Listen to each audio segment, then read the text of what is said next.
Well, hello everybody. Really lovely to see you all here. My name is Vicky Nash and I'm director of the Oxford Internet Institute. I'm really thrilled to have this event, as I say, so soon after Easter, before term starts, and still to get so many of you attending. And I'm delighted because it's not a topic we spend enough time talking about. And so when Danny said that you were coming through, we were really keen to have you come and talk to us about your new research. So the topic for the day is governing digital China, managing citizen participation under political change. And this draws on your long and extensive research on digital governance and regulation. I think you look not just at China, you also look at the US, don't you? You look at Europe, and really keen to see what you have on this today. Others of you may know Danny also for her earlier work on things like the book that won the Goldsmith Prize back in 2013 on media commercialization and authoritarian rule in China. And we were just discussing what you're about to produce or not produce, but importantly, you're about to take over as director, I think, aren't you, of the Digital Governance Center at Hertie School in Berlin in September. So I hope you make the most of your summer of research and do more things like this, but we look forward to seeing what comes next. But yes, Daniela, Stockmann, very delighted to have you. And over to you for the next 30-40 minutes.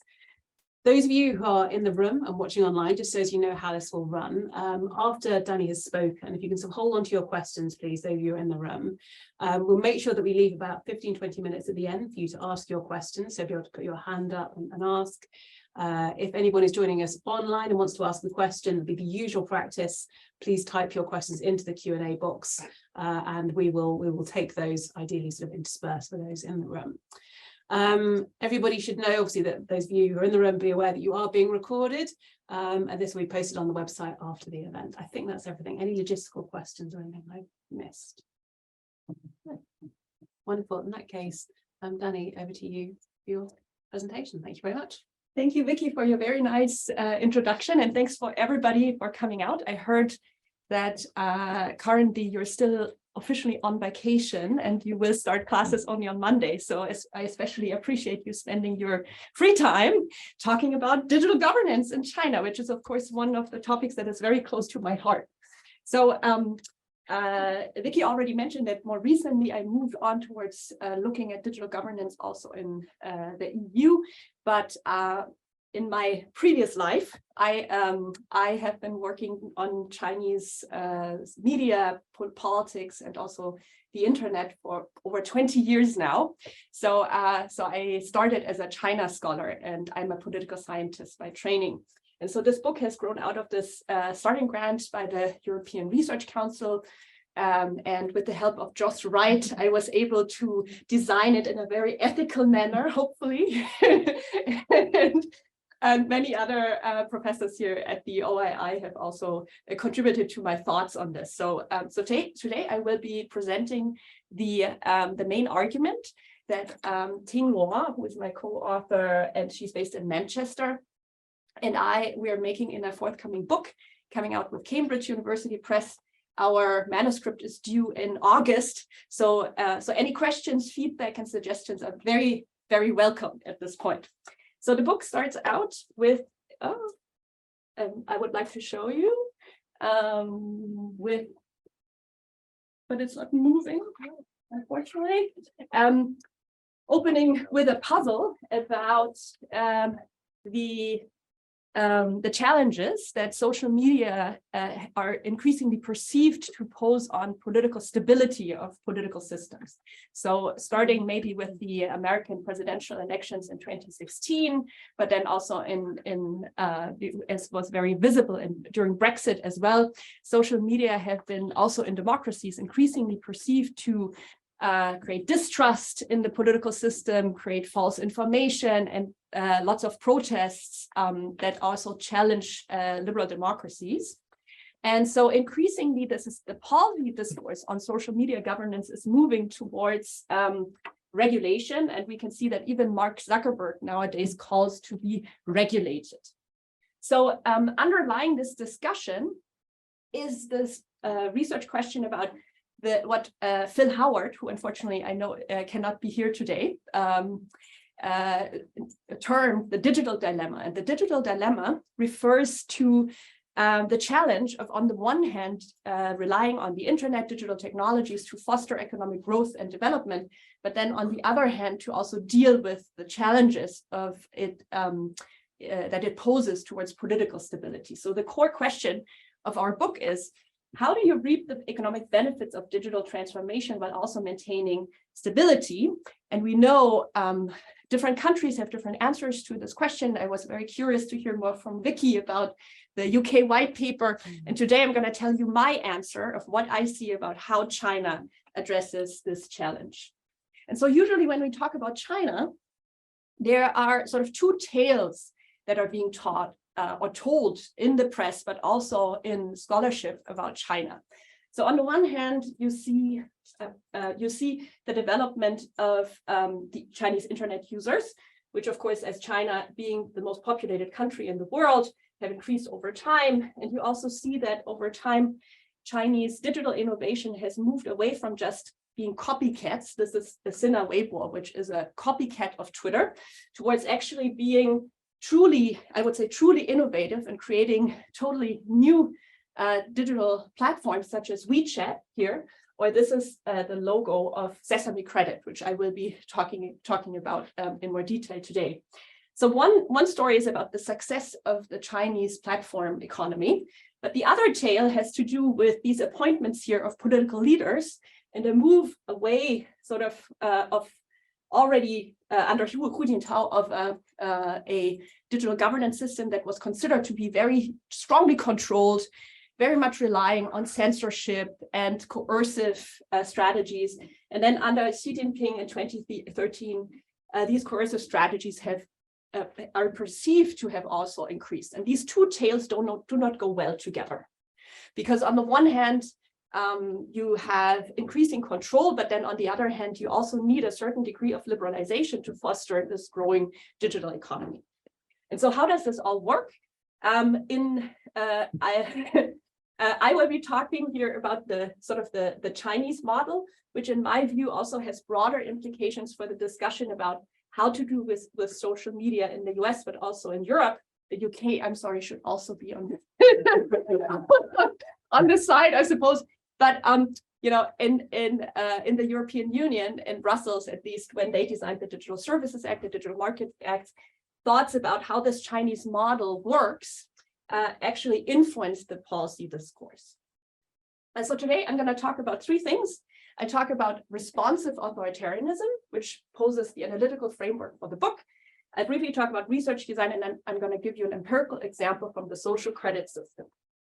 So responsive authoritarianism is a term that has come out of the discussion of the increasing marketization of media, but also the increasing use of internet and digital technologies in authoritarian states. So you may have heard two kinds of arguments. One argument is usually that the marketization of media leads to greater liberalization and regime instability. So it helps protest and opposition to organize against authoritarian states.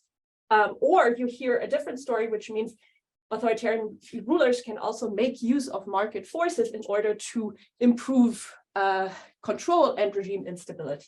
And so responsive authoritarianism poses that this is not an either-or question, but both of this can happen simultaneously. So authoritarian rulers, like China, can actually use the marketization of media, for example, platforms, on the one hand to liberalize them and receive feedback from the population, but then on the other hand, also use these market forces to control. And I will show you more how this works today. So there's a broader discussion about authoritarian governance, which poses and has emphasized two kinds of factors. One are sort of coercive powers that authoritarian rulers use, repressive instruments. Censorship would be an example of coercive instruments. And then some authoritarian states are very successful in terms of their economic growth, and they can also use economic benefits in order to buy off the population. And so in recent years, we have found that many authoritarian states don't only rely on these coercive and cooptative forces in order to rule their citizens, but they also create these participatory institutions. And so in my work, I argue that platforms also constitute some of these participatory institutions whereby people who live under authoritarian rule can actually participate to some extent in the political process. And I can talk about this more in the discussion, but basically in my previous work, I have then shown how in Chinese media, today I'll talk more about the platforms, but how in traditional media in China, you then see these, on the one hand, you see these bottom-up flows of information where people actually influence to a certain extent the political information that is being produced. But then on the other hand, you also have these control mechanisms where the Chinese state is trying to exert control over the information flow. So top-down and bottom-up mechanisms can happen simultaneously. If you want to find out how this works with newspapers, this is the previous book that Vicky mentioned. And when I presented this work before, the first question that I would always get is, nobody reads newspapers anymore, so how does all of this work in a digitized environment? So here's my answer to this question, which took quite some time. And so in the book, Ting and I, we place our analytical framework within the discussion about digital governance, where three players, government, corporations, and societal actors are emphasized. This is vastly different than current research on information control and surveillance, which either focuses on the state-corporation relationship, or it focuses on sort of the government-societal relationship, but usually does not really take into account the corporate players. And so we aim in the book, we aim to explain how these three different kinds of actors interact in China. And as you may be aware of, in the discussion about China, there is the assumption that China is becoming Big Brother. So if you read, for example, if you read up on the social credit system, a lot of the times you will see references to 1984. You will hear also people becoming worried that China sort of grows a very strong corporate system that is strongly controlled by the state. So there's this assumption that the state controls companies, but then also companies somehow also control citizens, and that therefore there's this very strong corporate, but nevertheless very state-controlled, what we call command and control model. And what I'm going to show you today is that China actually is not Big Brother. It may become Big Brother at some point, but as of now, at least based on the data that we have examined, we do not conclude that the command and control model apply to China under Hu Jintao or under Xi Jinping. But instead, what I'm going to show you is that China works in terms of what we call a corporate management model. So Xi Jinping is acting more like a sort of CEO of a huge state-owned enterprise, whereby, yes, there are sort of carrots and sticks that I'm not going to talk about in detail today, that the state applies to deal with the companies. And also the companies, they also have certain means to influence the users of their platforms. But at the same time, you also have these bottom-up forces. And so what I will do in the next 20 minutes is I will give you some empirical evidence to show these sort of evidence for these bottom-up arrows up here, just to show you evidence that this corporate management model actually exists. And so in the book, we examine two kinds of platforms. We focus on social media, which I will not talk about today. Today, I'm going to talk about the social credit system. And we have certain qualitative and quantitative elements in the book. We focus in terms of the comparison over time, trying to compare between the Hu Jintao period and the Xi Jinping period. We focus on process tracing, especially when it comes to the company-state relationship. We've also done extensive interviews in China, 20 interviews with experts who are working for Chinese platform firms, and also qualitative interviews with internet users that then help to design a big survey, which is the China Internet Survey 2018. And we also draw on previous survey data, and both of these are nationally representative survey data. So this is very different than most of the survey work that you will read about China nowadays, because this kind of work is no longer possible. It's no longer possible for outsiders, but also for insiders, especially when you have political questions. So the kinds of surveys or survey data that you will encounter about China is usually are some online public opinion surveys, which we have compared, and in our view, they lead to biased results. But I can talk more about this during the discussion. All right. If you have any questions and I'm going too fast, please interrupt me, because to tell you the story about the social credit system, I am going to try and move very fast so that we have some time for discussion. All right. So with respect to the first sort of bottom-up influences between companies influencing the state, we draw on research on political economy of China, or not only on China, but in more generally, where scholars talk about business power. And I will tell you a little bit more about what the sources are of business power when we talk about Chinese platform firms in a moment. But let me first give you a little bit more background about the social credit system. This is maybe quite different from what you've heard or read about the social credit system, because a lot of the news information on the social credit system is, according to our research, not really based on empirical evidence. So in the discussion about the social credit system, you will encounter that a lot of the claims that are being made they are not actually based on empirical evidence. So we have done our best to root our understandings of the social credit system in either Chinese or company reports, Chinese public official documents, but also in the interviews that we have done, and of course in our survey data. So the social credit system, the term social credit system, actually dates back to, not to Xi Jinping, but to Jiang Zemin's, back to the 1990s. And in the very beginning, it was used very much with respect to creating a financial credit rating system. And then only in 2014, under Xi Jinping's rule, the State Council came out with this term social credit system, which was aimed at using the logic of financial credit system and tying it also to other indicators, such as whether people actually comply to court cases. And you may have read in the news that there's a fear that it would be tied to people's social media discussions, which we have so far found no evidence of. And also, according to our interviews, hasn't happened yet, but it's possible. So the goal of the social credit system is really about what the Chinese government calls creating sort of a score that helps you to identify which players in the market, both in terms of customers, but also in terms of companies, are moral, trustworthy players. And you have two different structures. The structure that most news articles and also most scholarly research is about is this part, which is a pilot.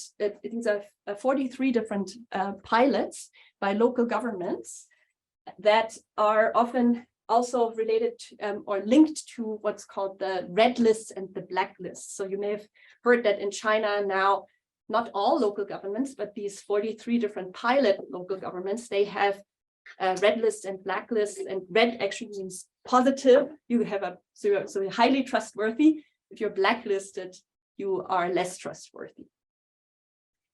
There's also this other structure, which is the so-called commercial credit rating score. And this in this commercial credit rating, Alibaba plays a very important role. Oh, 1 second. So in our survey, when you look at what social credit scores people actually use, because right now the social credit system is not compulsory in China. It is still voluntary. You opt into your social credit score. In our nationally representative survey, only 4% actually use the local government pilots. 95% use Sesame Credit. And Sesame Credit, just to show you what it is, Sesame Credit is a social credit score that is integrated into the e-payment structure of Alipay, which is an e-payment system by Alibaba. And it is largely based on financial network data to our knowledge. Of course, just like American companies, Chinese companies are also not transparent about their data and their algorithms. But you can look online at attempts to reverse engineer some of these data and people trying to guess what increases their Sesame Credit scores and so forth. And social media data do not seem to play a strong role. You can see that Sesame Credit is also, just like the local government pilots, Sesame Credit is also not equally implemented all over China. So this is based on some research by Chinese economists at Peking University. And the red areas are areas where at the county level, internet users are more integrated into Alipay and therefore are better integrated into the Sesame Credit score system. While the blue dots are areas where Alipay is not as well integrated into the local financial structure. So by that, I don't just refer to the use, not just refer to people using Alipay, but it's really about whether if you go to a store, you have the option of using Alipay, whether at the bank, the local bank will easily make it facilitate interactions, financial transactions with Alipay and so forth. So this is really about the integration into the e-finance financial economy at the very local level. And in our view, this illustrates that Alibaba can exercise what's called institutional power, institutional business power. Institutional business power and political economy applies to firms, not just digital firms or platform firms, but any kinds of firms that are taking over some public function that is usually exercised by the state. So rather than the Chinese state creating a digital social credit scoring system, in this case, it's Alibaba that is actually creating the system, and the state very heavily depends on Alibaba as the most important dominant e-payment system in China to integrate Sesame Credit into the system. And therefore, there's a certain degree of dependency that the Chinese state has on Alibaba as a company. So now I'm going to move on to the second part about citizens' influence on companies. And this is really about what we call in the book data producing power. So there is some previous work, of course, about that tries to explain why Chinese internet users are using online platforms. And this kind of research proposes that a number of factors play a role. And we're mostly interested in use here because by using the platform, Chinese internet users are actually creating the data that the companies can use in order to develop the social credit system and other digital products. And it is by means of this data that internet users, of course, not so much the individual internet user, but as a collective actually can exert a certain degree of influence on the platform, because the Chinese tech giants or any other startups, they rely on exactly the same data gathering business models as, for example, American or other kinds of platform firms.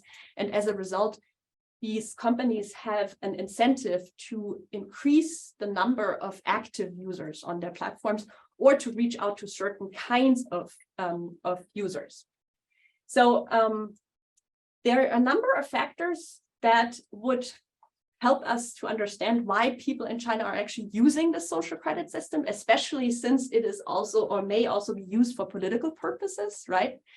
So it's not so clear why in an authoritarian rule where it's very open that a social credit system is being used in order to punish certain people and give rewards to others, that people who have an option would actually voluntarily use the system. So, so of course, privacy concerns are important here. So privacy concerns, people who are concerned about the consequences of their political action may have a negative impact on using this social credit system. And of course, this research on especially also political behavior also predicts that people also differ in terms of their capacities. So some people have more resources than others in terms of time, money, and skills. So those factors should have a negative influence. But other factors should have a positive influence. And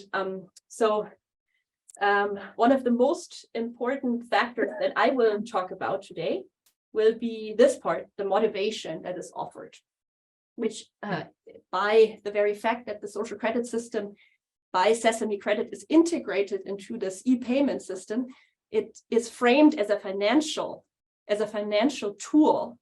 And also you can receive direct rewards from the company for using the social credit system or opting into the system. Also, we predict that people who feel more protected, and there's a question as to whether as a Chinese internet user you truly can be fully protected, but I will show you in just a minute that many internet users are actually employing protection measures that they hope will help them to protect their privacy. And also people who have greater capacity should also be more likely to use these platforms. All right, we're using the China Internet Survey from 2018. As I mentioned before, it's a nationally representative survey. So we sampled basically what we do in the China field.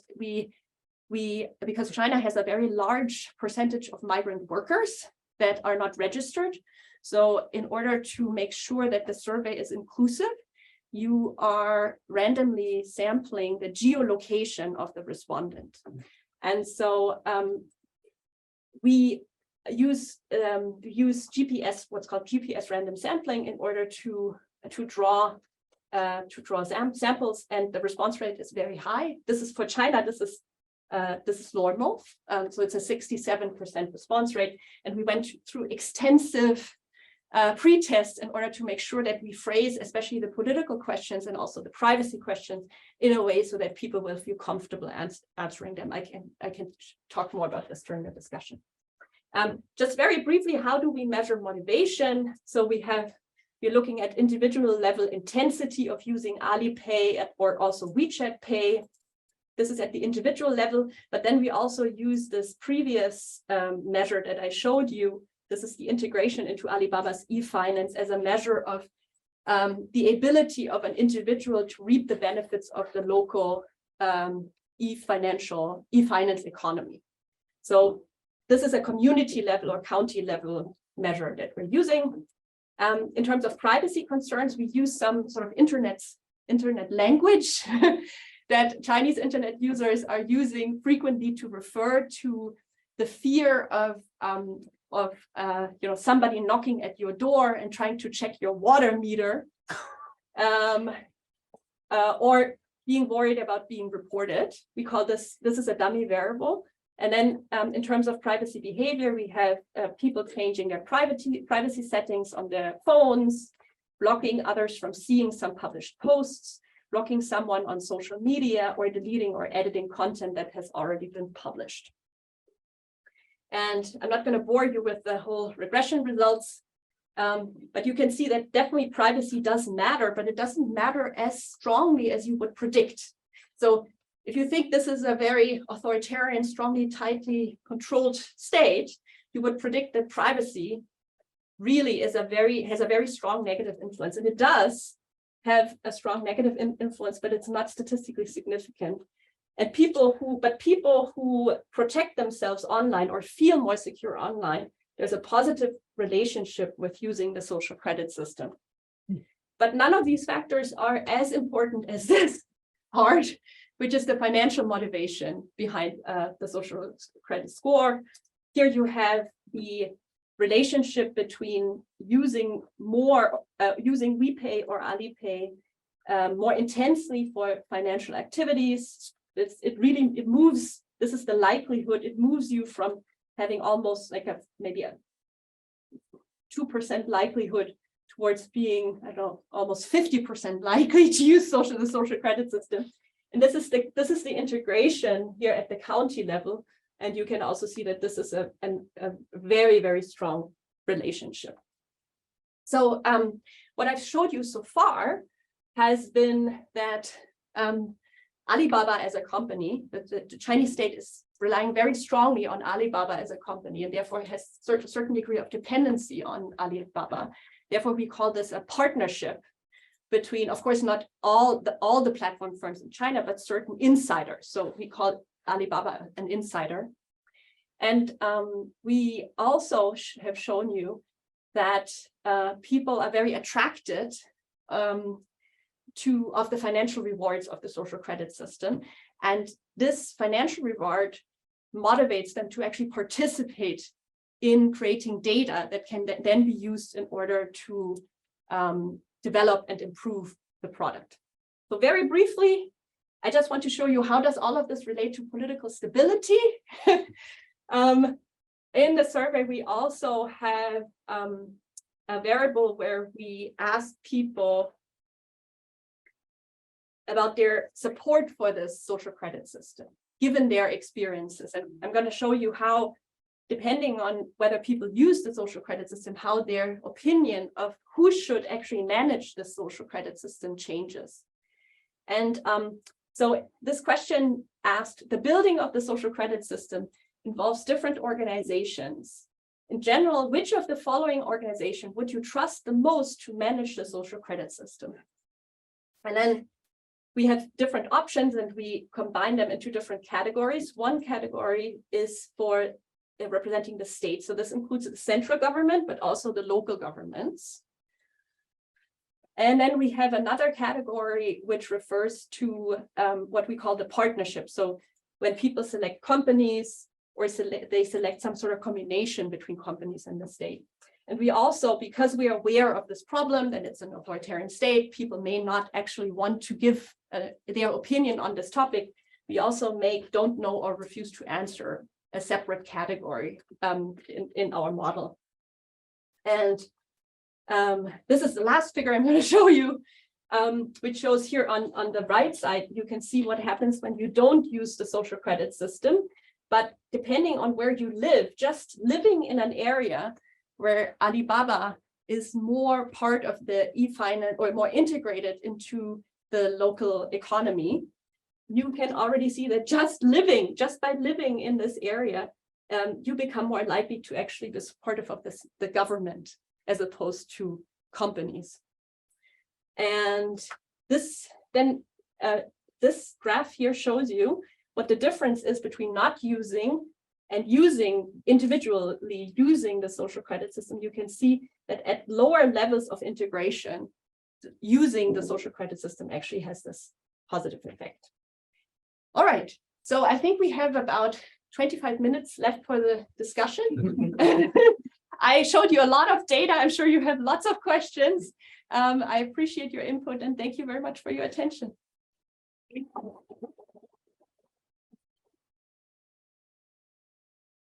So we'll compile some questions online. For those of you who are watching online, do start typing them if you haven't already done so. But maybe let's just start with one or two from the room. Yeah, Grant, thank you. Yeah, you talked about the relationship between individuals influencing the state and corporations influencing the state, but you didn't actually have any evidence that the state was paying attention. I mean, that you presented. Yeah. So what is your evidence that the state actually pays attention to this? Yes. So you're referring to the difficulty of doing this kind of research. Yes, because the Chinese government is not transparent, obviously. And even though I was lucky enough to not only meet local officials but also meet some central government officials who are part of this, even if you had a chance to ask those questions, they would not give you a truthful answer. So I don't think it is possible to show what you're asking for. But here's my but. So in the book, we in the second part where we talk about social media platforms, we make use of procurement data. So these are state contracts, state investments, and we specifically look at the category of single procurement data, which are contracts that are by definition only given to one company because this company is perceived to be the only one that can do the service. And those single procurement contracts, they very clearly show that certain kinds of companies are used for certain kinds of services. So we don't have it here for Alibaba, you're right, but we do have it for Tencent and for Sina Weibo as service providers for especially services regarding monitoring, surveillance, and sort of what's called public opinion guidance. Yeah. So in other words, even though this Alipay, which looks to me pretty much like a standard credit scoring system, correct me if that's okay. Yeah, they're not willing to say, oh yeah, we look at everyone's credit score. I mean, you wouldn't have a problem in the US or Britain with people saying, oh yeah, your credit score counts. I mean, you know, that's pretty standard discourse if you talk to someone who's going to grant deal with money. Yeah, the difference is, if I can show you that the difference is that in case of the Chinese social credit system, this financial social credit system is integrated into this broader endeavor. So this part, which looks just like a financial credit scoring system, and also if you go to the website, the company, the public relation PR of the company it's purely financial, nothing to do with politics. It is tied to the structure. And they're already, in the book, we give some examples of actual measures that are being made to link those kinds of data with these red lists and blacklists and with these local government pilots. So all of this is going to become one system in the future. But as of now, you're right that this link hasn't been fully created yet. They're just in the 41 or whatever, 42 places. 43, yeah. 43 Yes, yes, indeed. Okay. Yes, yeah. Ready? Thank you very much, Daniela, for this fascinating presentation. I'm just keen to make sure I understand your core argument properly. So I was wondering if you could go through the last slide, the one that had the core finding one more time. I can't really see the labels here. And then if you could relate that back to the where you talked about the two models, the command and control, and then the corporate management one. And what does this teach us about Yes, that yes. model? So these are the implications. Okay. So this is okay. So first, I go through this graph again, just to make sure that you're on the same page. Yes, thank you. So here on the x-axis, here you do have this county level data. This is the integration of Alibaba into the community, and the reason why we include this variation is to draw attention towards the digital divide and the fact that a lot of authoritarian states are actually quite diverse internally. There's a huge spatial variation in terms of the implementation of digital technology. So, but at the same time, it draws attention towards the spatial variation, but it also draws attention towards the ability of people to actually reap the benefits, the financial rewards of the system, right? And then here you see that just by living in an area, this is somewhere, let's say in Western China, the difference between you living in Western China and Eastern China, you become less likely to support platforms or companies and a sort of the partnership that we think exists in terms of how the social credit system is managed. But in fact, what happens is that people become more supportive of the state taking a stronger role. So they become sort of not completely anti-company, but they become more supportive of the state actually taking a stronger role in managing these data, which is quite surprising. Yeah. And then if you use the social credit system, so if you actually experience the financial rewards yourself, of course, it's more complicated because it's not only financial rewards, but I'm simplifying, right? That then moves you, even it kind of, you're still part of those relationships, but it helps you, or it helps the government even more. Let's put it this way. And the reason we have that in a separate paper, we think it has to do with the sort of depoliticization of the system. And it's precisely this contradiction between it is sort of framed as a financial tool, but in fact, it is actually part of this huge political and financial enterprise. So the two graphs are the left and right, are the sample is split between people who use the system and people who don't, or? No, these are the predicted probabilities. So this is the marginal effect. The difference, if you compare, it's just instead of showing you the predicted probability for social media use, the coefficient, the size of the coefficient. Sorry, it's a very basic question. What is the response variable we're looking at? Here. So this is a multinomial probit regression with 3 categories. The dependent variable are 3 different categories. And we are showing the predicted, these are probit coefficients, and these are not likelihoods, but probit coefficient, the marginal effect, depending, just conceptually, depending on this part. What is being predicted? Sorry, I still don't get. This is, we're predicting The support for state, right? Support for whether it's private sector managed or the project. state. Got it. Okay, sorry. So yeah. this is why, so these are the implications for political stability. Right. So the link to the analytical framework is that this is what people make out of the system, out of participating in the system. This is sort of the broader implication of this company state partnership and how it relates to people actually supporting or not supporting what the state and the companies are doing. The doing. more people use it, the more they support it being government run, and Yes. the more it's integrated into the local economy. Got it. Thank you. Yeah. Okay, thank you. Great. But you had a second. Well, I was wondering can you then, is it possible from here to go back to the first picture where you showed the command and control and corporate management, and you were arguing in favor. Oh, you were saying that you're going to argue in favor of the corporate management model. So Yes, indeed. Here, this one. Yes. Yeah. So this last slide, the figure is the implication of all of this, right? This is the implication. What do people who are experiencing, who are part of the system, what do they make out of it? Okay. Right?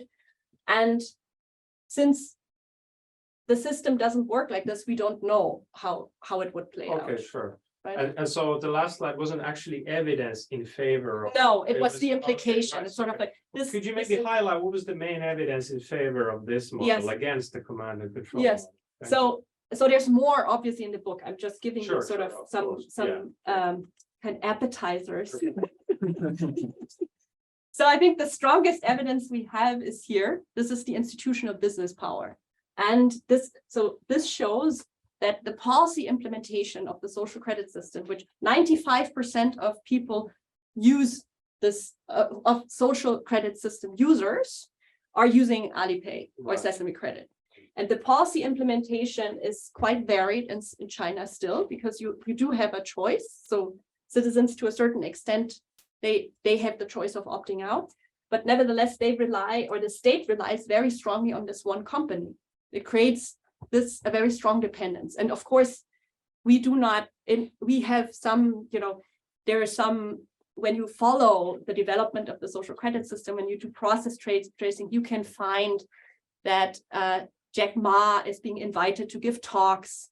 And in the chapters, we also track in more detail how is information between the company itself, how is it channeled into possibly political decision making. But of course, it's not transparent. So to a certain extent, we cannot provide that sort of piece of evidence. I guess that's what I'm curious about. Like, what is the evidence or new evidence concerning the upward arrow? Because this picture shows that yes, the state is using the company to reach citizens, which is in line with the command and control model. But you're arguing for a model that has I see what you arrows mean. going in Yes. the other direction. I see. Okay, so this has to do with this is based on this research by Busemeyer and Thelen, who argue that these kinds of I know that work, but that's Yes. in the US context, whereas yes, here, China, we've also, and you're the China Yeah. expert, but obviously the government sort of started cracking down on Alibaba pretty hard from 2020 yes, onwards. indeed. So can we still talk about an influence? in Yes, the other I direction? love you. I really like you asking this question because from a Chinese perspective, I'm going to frame it exactly the other way around. I The see. fact that you had antitrust regulation enforcement in China shows that these companies had this very strong influence. Had, so do they still have, or where they now put Yes, it back? excellent question too. So, here's of course, I can only tell you what my observation is. Yeah, But so there's a difference if you look at the relationship between, or how especially the insiders. So we are not talking about other kinds of platform firms in China. In the book, we are mostly focusing on the insiders, which are Alibaba, Tencent, Sina, and to a certain extent Baidu. So the sort of the BAT, right? And it is the connections with the governments are usually better if you don't go public. Jack Ma, in my view, made a mistake by making very strong, probably from a foreign perspective, it's not very strong, but from a Chinese perspective, he made some critical statements about the banking system, and in combination and in public. And I think this was his problem. And you can, if you look at the timing of the statements and then the fining of Alibaba, it happens of within course, a it's very really short connected. period Yeah, of yeah, time. yeah. So it happens within a very short period of time. And now you have Alibaba has split itself up into 6 different companies. Yeah. But what is not, and I think this is the dependence. In my view, the service itself is not split up. So you still have these 6 companies, even though they're separate companies, they still share to a certain extent. They must share to a certain extent data, or must collaborate, because the service itself is still not interrupted. And so going back to the work by Thelen and so forth, I like your question about, can work on business power in an American or European context, can that apply to China? I would say yes, because I see China not as a special place. I think like any country in the world ultimately is special, because you have many different aspects that come together. But the Chinese, or oftentimes in the discussion of China is being seen as being very different and an outlier. And I would say, no, it's actually not so much of an outlier. We can see very similar relationships in other countries. And when we look at the relationships, we do find evidence for a Chinese version of this business power. So it just, does that make sense? Yes, thank you. So I'm going to come to you, Alexander, in a minute. If that's right. We can take one of the questions online. But I agree. That's a really interesting observation. That this is the same symbiotic relationship we see in the West between governments and companies. We're seeing evidence the same thing here. So yeah, good question. Yeah, so we've had one question about the relationship between the government and the tech sector, but I think you've just kind of covered that there. Another question here is from Mercy, who asks, so how does the Chinese government follow accountability and responsibility transparently in shaping citizens' reliance on social media and other social digital systems, asking from an ethical point of view? Wow, this is a great question, but I'm afraid I won't have an answer. Let me sort of when I hear the question, and I would love for the question to be explained a bit more, I hear a lot of buzzwords that come up in the European context. So, for example, regarding the policy debate about the Digital Services Act, European regulators have emphasized transparency a lot and corporate social responsibility. They want to reduce platform power, and they want to increase the accountability of the firms. by means of creating or strengthening their own oversight over the platforms. And that to me is a different kind of social media governance model than the Chinese one. And the Chinese one is different by definition in terms of the absence of a rule of law system. It's not a liberal democracy. Therefore, you definitely have a government that relies much more on coercive sort of control, but at the same time also on what I talked about earlier, using economic benefits in order to make sure that companies comply. And it is a combination of these factors that probably make China, even though those may exist in liberal democracies as well, liberal democracies, there is definitely more restrictions, and also citizens and also firms would be able to rely on the law in order to protect themselves from these possible threats of the authoritarian ruler. So it's a very different type of political system. Thank you, Alexander. Thank you both for your presentation, fascinating results. If you could say a few more words about linking this perhaps support for state management of telecoms or communication and depoliticization that you mentioned. How is it? Why do you think depoliticization explains your result? Yes. And secondly, if you suggest that if China is not that unique, have you considered implications for other authoritarian systems? Yes. Especially perhaps Russia, which is what you may be interested in, or any other. We had a fascinating discussion with Tin about that as well, to what extent China is unique. So it would be very interesting to hear your perspective as well. Whether we can apply any work within the realm of your suggestions to other authoritarian systems. So the depoliticization is also, this is something that we oftentimes discover in authoritarian contexts, that because it is not safe to be politically active, there's a tendency for people to associate politics with sensitive issues. And as a result, many people will say, oh, I'm not interested in politics. I'm actually interested in social issues. But in fact, when you ask them what are the things that you're interested in, they oftentimes they have implications or are related to politics, simply because authoritarian states also oftentimes have a very wide reach into people's social lives. So here, I think this part of the book that I presented really draws on the association of the users of the social credit system as a financial tool. And it has to do with the fact of, why are they motivated to use it? So they don't really associate the social credit scoring system with, even though it's called Sesame Credit, and they know, it's part of a state plan of the central government. They sort of, as somebody living under authoritarian rule, you kind of guess what's the motivation behind it. Is this an economic motivation or is it a political motivation? And the guesswork at the moment, because of how it's being implemented, is it's an economic tool.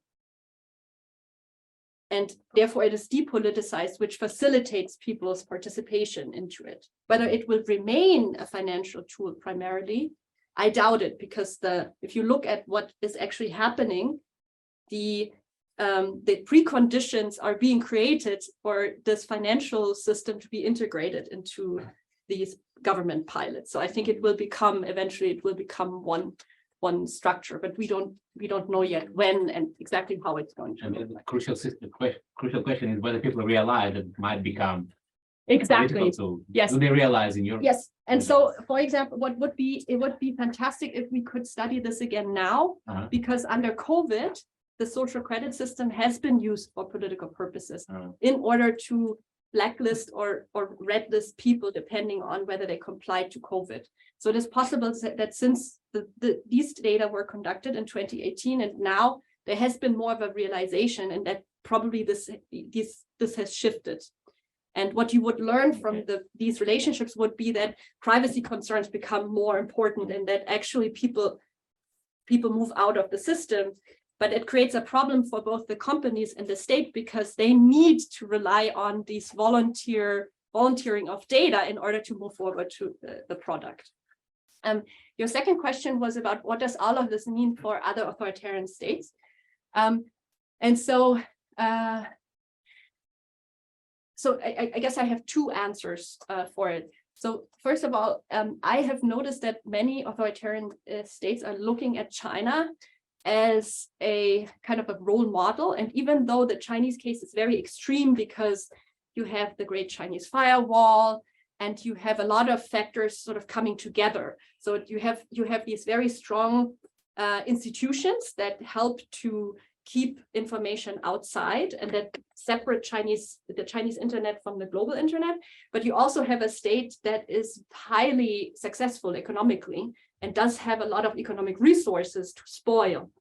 And so, the Chinese case, it is unlikely that it can be completely reproduced, for example, in Russia. But I do see that, when you look at the Russian, several Russian laws that have been passed in the last, I would say, probably even 5 years or so. So even before the Russia-Ukrainian war, or some attempts also, or recently Russia has made it much more difficult for a number of American-based, but also Telegram, which is, I think, now in Dubai-based platforms, to operate in Russian territory. So I see that definitely Russia, Iran, for example, they at least attempt to move more into the Chinese direction. But then I think there's a second part to this answer, which is about this worry about these Chinese tech companies moving abroad. And currently, at least in the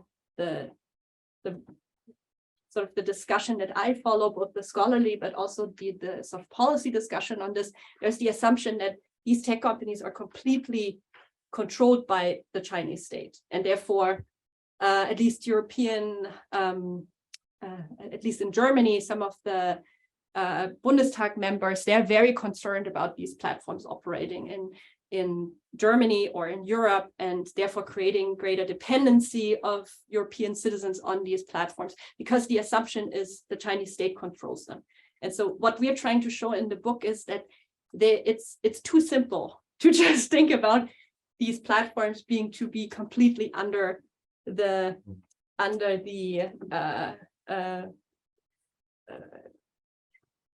being directed completely by the Chinese government, but in fact, it's kind of a mutual partnership that has existed. And therefore, it may actually make sense to talk to them individually, because they're important political players.